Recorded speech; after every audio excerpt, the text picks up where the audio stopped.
Bismillahirrahmanirrahim. Assalamualaikum warahmatullahi wabarakatuh. Waalaikumsalam.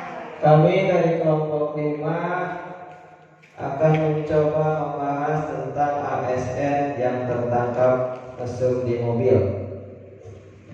Sebelum itu kami akan memperkenalkan diri kami. Yang pertama saya sendiri Ariansa, yang kedua Bapak Asep Ali Hanafi, yang ketiga Ibu Enda Rekawati, dan yang keempat Ibu Kania Evianti. Oke, langsung saja kita lanjut ke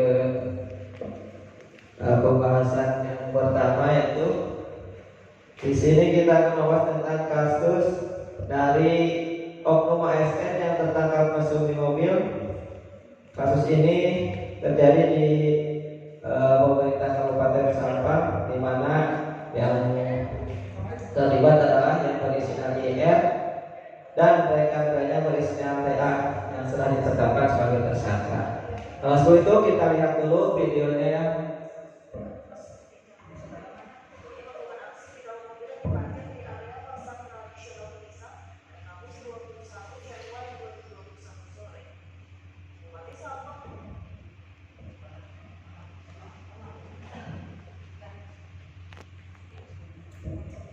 Skip deh. Oke, selanjutnya pembahasan akan dilanjutkan oleh rekan kami. Silakan kepada Bapak Asep, kami persilakan.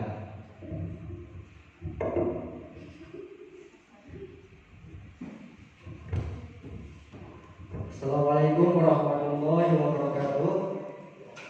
Di sini saya akan membahas keterkaitan ASN yang mesum di mobil dengan etika publik.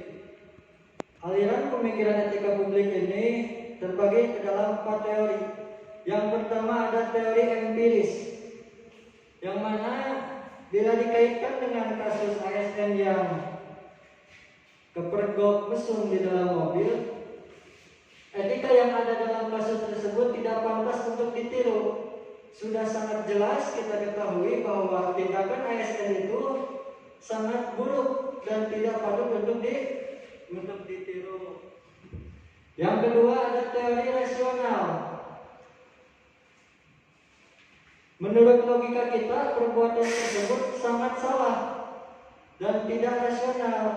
Bagaimana seorang ASN melakukan tindakan asusila di dalam mobil bersama wanita lain yang bukan muhrimnya? Itu jelas sangat salah. Yang ketiga ada teori intuitif, yaitu hal yang dilakukan oknum itu adalah perbuatan buruk.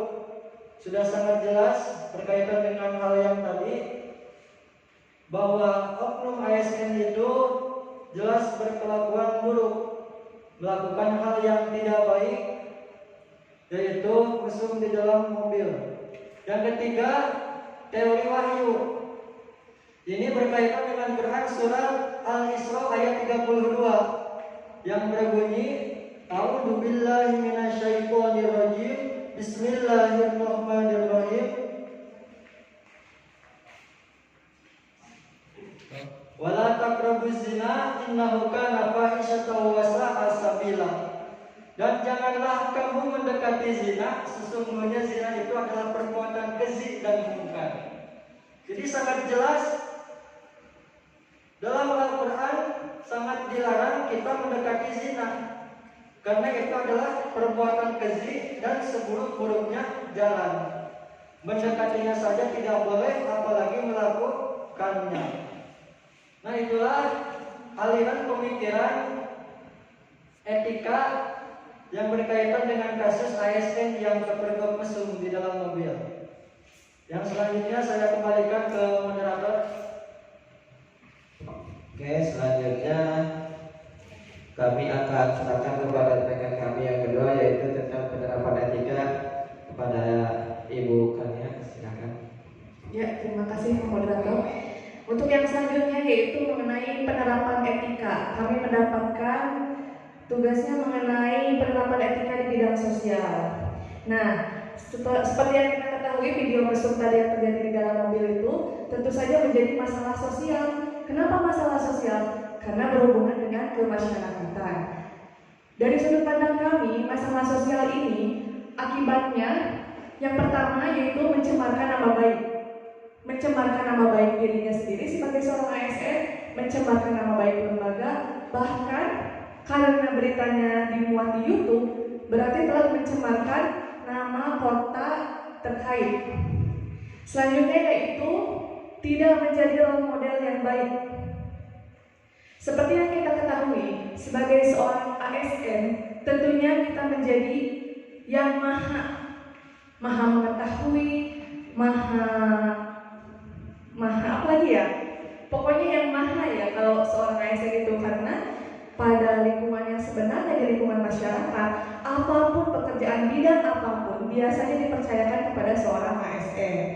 Kemudian ada lagi melanggar kode etik aparatur negara. Seperti yang kita ketahui, seorang ASN itu telah diberikan janji atau sumpah dengan beberapa kewajiban dan larangan yang harus dijalankan. Karena dari video tersebut jelas melanggar kode etik aparatur negara, maka pasti akan ada sanksi disiplin bagi pelakunya. Selanjutnya yaitu melanggar norma agama, kesusilaan, kesopanan, dan hukum. Seperti yang kita tahu, tidak bisa dipungkiri dalam sosial, khususnya kemasyarakatan, ada beberapa norma yang kita kenal. Yang pertama yaitu norma agama. Norma agama di sini merupakan pemberian dari Tuhan Yang Maha Esa, yang dimana ada yang wajib dilakukan dan ada yang tidak boleh dilakukan atau disebut dengan larangan. Norma agama ini biasanya sanksinya apabila terjadi itu, sanksinya bisa merupakan berupa dosa. Nah, itu yang menjadi sanksi dari langgaran norma agama. Kemudian ada norma kesusilaan. Norma kesusilaan ini lahir dari naluriah hati seseorang. Apa sanksinya?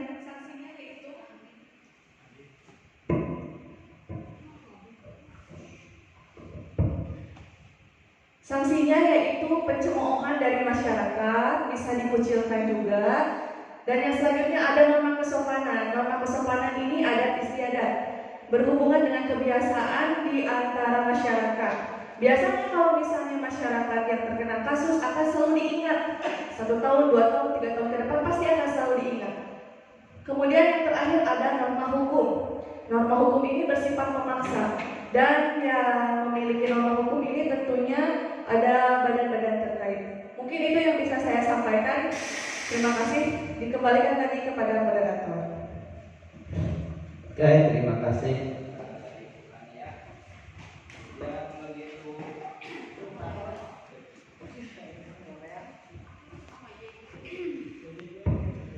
Yang begitu jelas sama pemaparan tentang etika.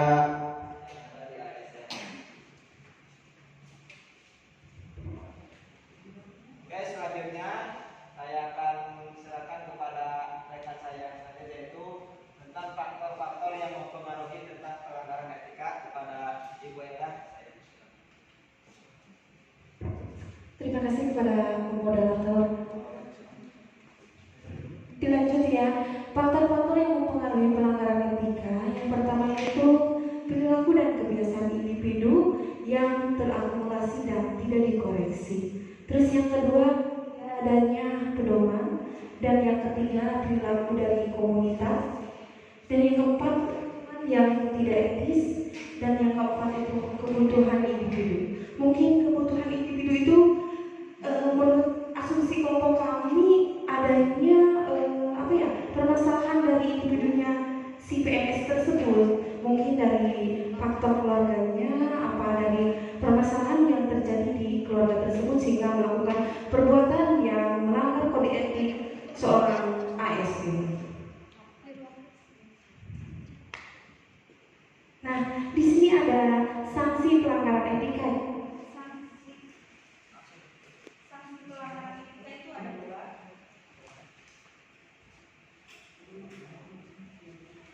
Sanksi pelanggaran etika itu ada 2, yaitu sanksi sosial dan sanksi hukum. Nah, kalau misalnya sanksi sosial, biasanya masyarakat itu ketika video itu tersebar, pasti kan selalu tersimpan begitu di kalangan masyarakat. Nah pasti tahun berganti tahun, terus tahun yang kemarin dan tahun yang akan datang pasti teringat terus, dan pasti masyarakat akan mencemooh terhadap PNS tersebut dan akan dicap sebagai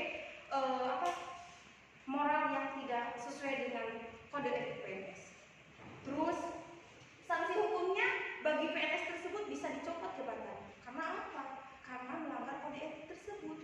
Seorang ASN kan seharusnya menjadikan contoh yang baik untuk seorang ibu PNS itu kan, sebagai dilihat dari fungsinya kan pelayanan publik, terus mengayomi bisa, terus apa lagi? Melaksanakan kebijakan publik. Nah, kalau misalnya dilihat dari permasalahan yang tadi, jelas itu sama saja menginjak-injak korpri kita atau panca prasetya korpri ya, seperti itu. Jadi pelanggaran tersebut jelas pelanggaran hukum, bisa dicopot jabatannya dari dari statusnya sebagai PNS, seperti itu. Terima kasih, saya kembalikan kepada moderator. Oke, pemaparan dari kelompok kami, kelompok 5 sudah selesai. Mudah-mudahan ada manfaatnya. Terima kasih atas segala perhatiannya. Assalamualaikum warahmatullahi wabarakatuh. Waalaikumsalam warahmatullahi wabarakatuh.